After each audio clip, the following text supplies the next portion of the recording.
Hey y'all, Christy Burke here, running for U.S. House of Representatives in Tennessee's 1st District. We've had some pretty crazy winter storm conditions around here, and I have been snowed in for the last week. So unfortunately, we had to cancel some campaign activities, and I haven't really been able to get out into the community to talk to locals about their biggest concerns and issues. And so I thought I would pass the time by asking my social media followers to tell me, what are your biggest issues? What are the issues you want Democrats fighting harder for in 2026? And y'all showed up. Y'all had so many thoughtful and honest answers for me, and I want to take time to respond to all of them. But I noticed that there was one issue that was repeated over and over again. Overwhelmingly, people want healthcare. And not just affordable healthcare, but free healthcare, universal healthcare for all Americans. And of course they did. Because we all know that being well is the foundation of all of these other issues. That if we are too sick, we can't do much else. And so I think it's a no-brainer that we all need to work toward policy that makes sure that all of us can afford to get the care we need when we need it. If you are drowning in medical debt, or you were too sick to work, or you are scared to go to the doctor because you're scared of the bill that's going to come after you go to the doctor, everything else in life gets harder. Caring for yourself gets harder, working gets harder, caring for your kids or your neighbors, being a contributing member of society gets harder because you're sick. And Republicans love talking about pulling yourself up by your bootstraps, being productive, being a contributing member of society. But they don't want to give people the tools that they need in order to do that very thing, in order to be productive and to contribute to society. You cannot have life, you cannot have liberty, and you cannot pursue happiness if you are so sick, because the system is working against you and making sure that you can't access the care that you need. The truth is that most Americans, when they get sick, they don't think, how can I get better? The first thought is, how am I going to be able to afford this? When people are afraid of their medical bills, they don't get the care that they need to prevent the illnesses in the first place. They don't get a primary care doctor. They ration their medications and don't take them as often as needed because they're scared of being able to afford them next month. Our medicine is all reactionary. We wait until we get sick and then we treat the sickness. But if we could work to prevent the sickness from happening in the first place, then a lot of people would be better off and we would have a better functioning society. And then there's the fact that people get locked into their jobs because healthcare is attached to their job. And I think a lot of people see this as a good thing. They think, oh, well, it's great that corporations are providing healthcare for their employees. But what happens when those corporations refuse to increase their pay and give them better wages?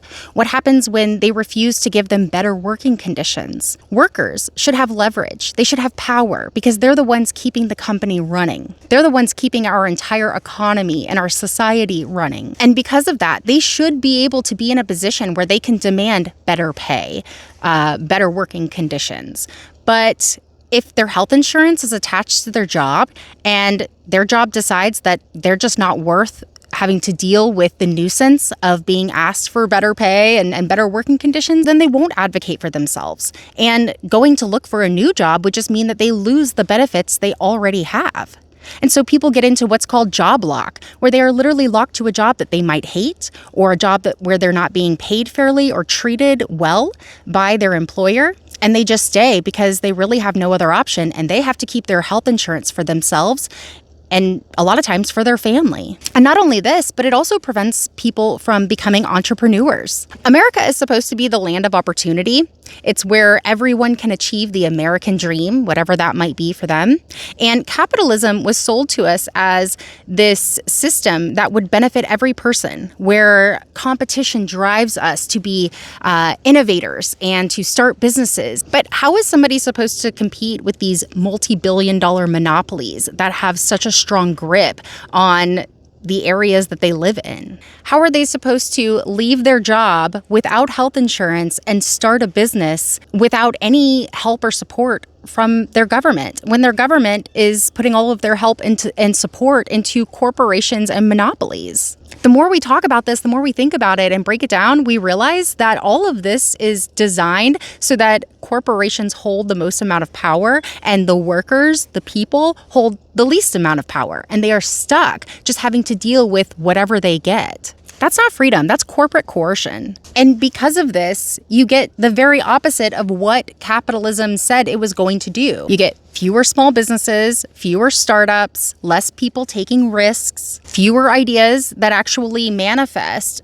from hardworking people because the corporations already have it on lockdown. Universal healthcare is most beneficial for workers of America. It is foundational for workers' rights. And this does not mean that doctors and nurses will work for free or that they will be in poorer working conditions. It just means we change the way the system is funded. And we fund it just like we do all of these other programs like fire stations and police officers and public schools and roads. And most people don't even think twice about this. They don't say, I don't want my tax dollars paying for your firefighters.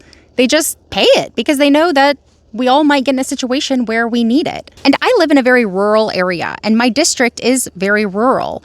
And the number one problem that people in this area face is access to a doctor, access to a hospital. People don't want to drive hours just so they can see a doctor. People don't want to worry that they're going to die on the way to the hospital because it's too far of a drive to get the care they need in an emergency. But rural hospitals close all the time due to funding cuts because the hospital's not profiting and so they close down. This is what we see happening when cuts are made to Medicare and Medicaid because a lot of hospitals, especially rural hospitals, rely on their Medicaid patients. But when Medicaid funding is cut, those patients stop coming to those hospitals and those hospitals close down. People living in rural areas do not want giant monopolies coming in and owning all of their hospitals and medical care. They want doctors and nurses that are local to feel empowered to take care of their community. And I know a lot of people think this is radical, but it shouldn't be. It should be basic common knowledge. It should be just about human dignity. And there's a lot of pushback on this. People want to know, how do we make this happen?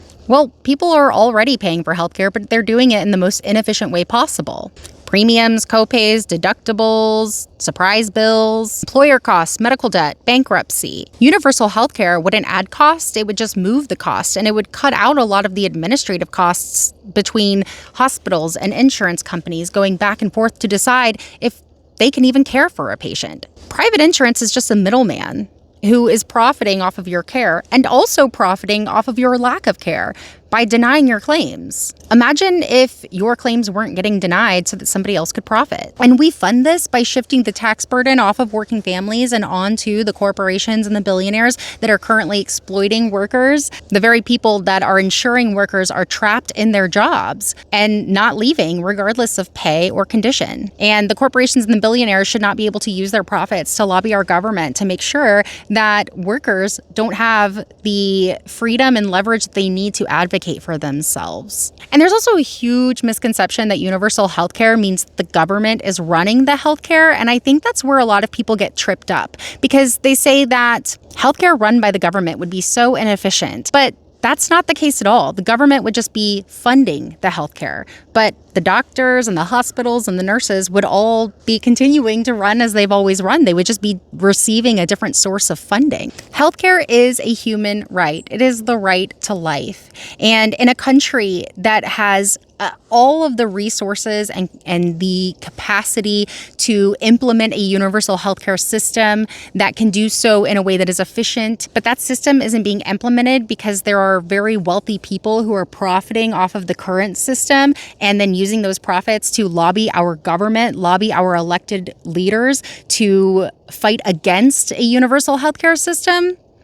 Also, they can profit. That is a violation of our right to life, and it should be seen as such. And if somebody is coming after you and violating your right to life, then you have every right to defend yourself and to work towards systems that would make living a lot more fair, that would make existing in this system more fair. They are lying to you when they tell you that it will be more expensive, less efficient, that you will receive worse care. All of those are talking points that are fed to us from corporate America, who doesn't want us to have a universal healthcare system because it would jeopardize their ability to keep profiting. And not just profiting a little, but profiting a lot, hoarding wealth.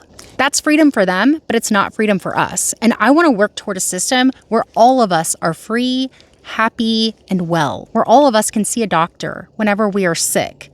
And not just when we are sick, but before we get sick, so we can prevent it from happening in the first place. Because the healthier we are, the happier we are, the better our society runs and functions, and the better future we have.